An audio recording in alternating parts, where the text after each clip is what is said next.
Ready. Charles Hervouette, un des 3 organisateurs de Goulen Revival. On est heureux de vous accueillir aujourd'hui avec ce beau soleil goulenais, proche de Nantes, dans la périphérie nantaise.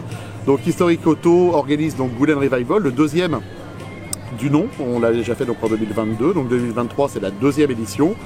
Donc mes compères et moi-même, donc Florian Bompa, Benoît Chenet et donc moi-même, avons organisé ça il y a déjà une petite année. On a un petit peu réfléchi sur quoi faire, quoi imaginer pour pouvoir promouvoir l'automobile ancienne, mais dans toute sa latitude.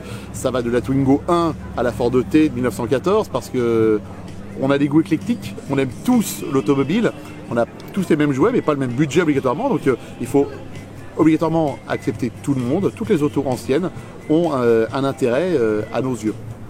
Donc cette année on est toujours donc, au château de Goulen, accueillis de manière toujours assez fantastique par Christophe de Goulen et Monsieur Le Seine, le nouveau propriétaire du château, le 2e week-end de septembre.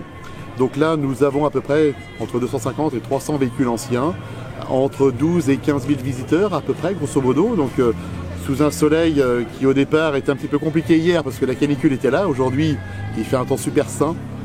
Et nous avons donc énormément de voitures à promouvoir et à montrer en fait aux spectateurs venus nombreux.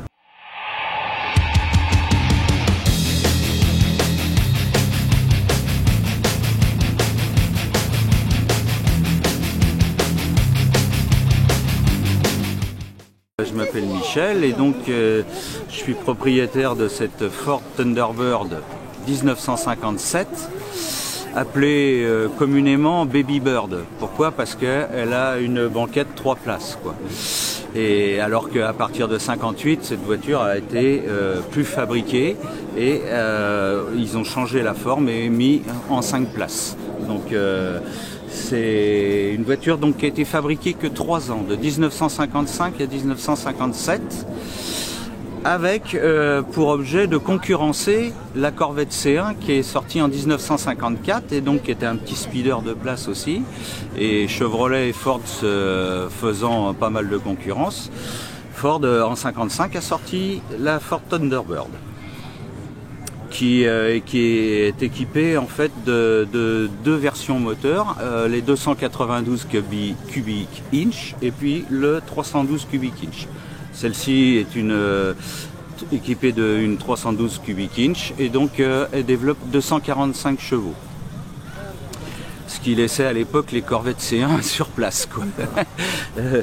Et donc l'avantage de cette voiture, c'est qu'elle est très rare, hein. Je pense qu'en France, on doit être 70 ou 80 propriétaires de voitures comme ça, parce qu'elle a été fabriquée que 3 ans, et donc, elle a été fabriquée qu'à 53 000 exemplaires pour le monde entier.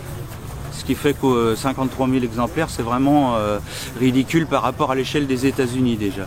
Et donc, l'avantage, c'est un peu la rareté de la voiture, on n'en voit pas beaucoup. Et la deuxième chose, c'était pour se démarquer un petit peu de la voiture américaine, puisque moi je suis venu à la collection en voiture américaine en achetant une Ford Mustang. Ça a été ma première collection américaine, une 65, une 1965. Après je suis passé à la Ford Mustang Cabriolet en 1966.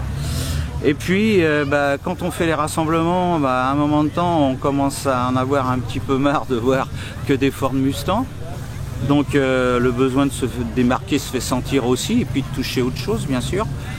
Et puis, ça m'a pris au mois de novembre de me tourner vers une autre voiture américaine. Donc, j'ai regardé et puis j'ai flashé un peu sur la Thunderbird 1957, parce que c'est une voiture déjà qui est rare, et en plus qui a marqué aussi son époque, puisque Marilyn Monroe en a eu un exemplaire 1956 avec le kit Continental à l'arrière, c'est-à-dire la roue de secours intégrée à la carrosserie.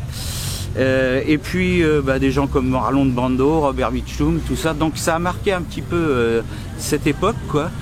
Et bah, je trouvais ça sympa, quoi. Donc vraiment c'est histoire de se démarquer, et puis je trouve qu'elle est très belle. Elle est dans l'inspiration des voitures des années 50 avec ses ailes un petit peu à l'arrière qui s'en vont, on appelle ça les ailes de mouette, quoi. Et qu'on retrouve sur les Chevrolet Impala en beaucoup plus marqué. Il y a pas mal de voitures dans ces époques-là, parce que le but c'était la conquête spatiale, et donc souvent le design des voitures se rapprochait un petit peu à la forme des avions et tout, quoi, ou de fusées ou de choses comme ça. Donc bah, je trouve que c'est une voiture qui est assez atypique, quoi. Et puis sa rareté fait qu'elle est quand même très très intéressante.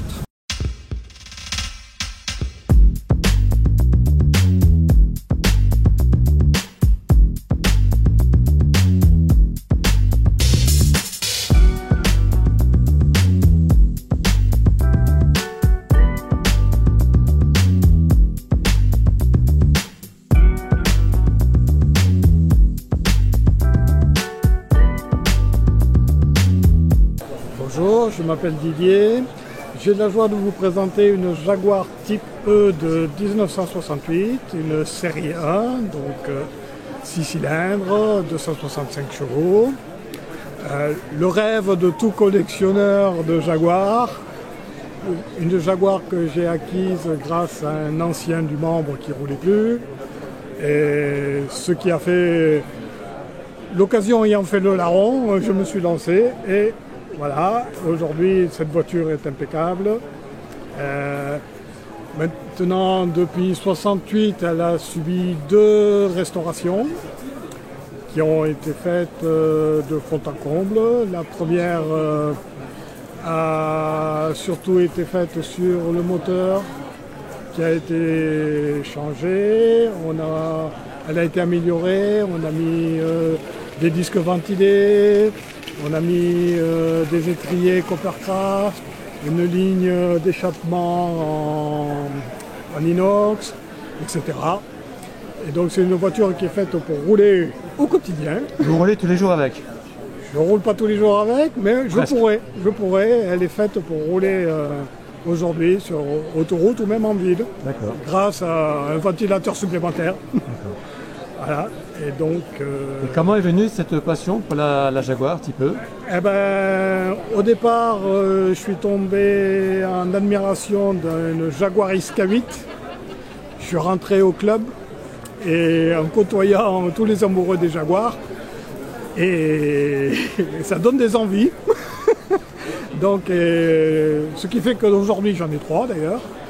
Et ben, la Type E étant le Graal du jaguariste, quand un ancien membre du club a désiré s'en séparer, ben, je me suis lancé. Très belle acquisition. Voilà. Merci Didier. Mais merci. Je vous en prie.